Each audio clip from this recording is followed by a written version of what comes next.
Petugas gabungan mengevakuasi jenazah dalam sumur sedalam 15 meter di Kabupaten Tulungagung, Jawa Timur. Dari hasil penyelidikan tubuh jenazah tidak ditemukan tanda-tanda kekerasan.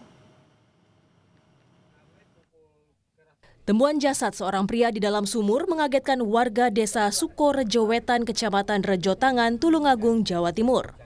Korban diketahui bernama Ayoga Erdiansyah, pemuda 27 tahun warga desa setempat.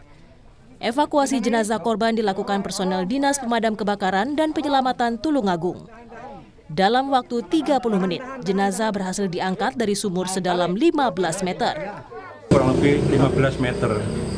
Kesulitannya apa, Mas? Untuk kesulitan tidak ada terkendala, cuma untuk diameternya sumur itu kurang lebih 70 cm. Jadi untuk geraknya petugas yang mau evakuasi itu dari ruang geraknya itu agak terkendala atau sulit.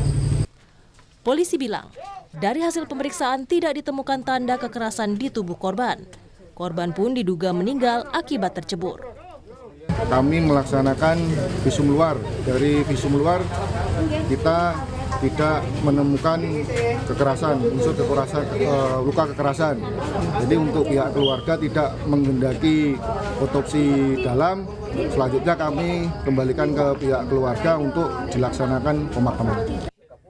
Korban dikabarkan hilang dari rumah sejak Kamis malam 23 Oktober. Keluarga telah mencarinya namun tidak membuahkan hasil.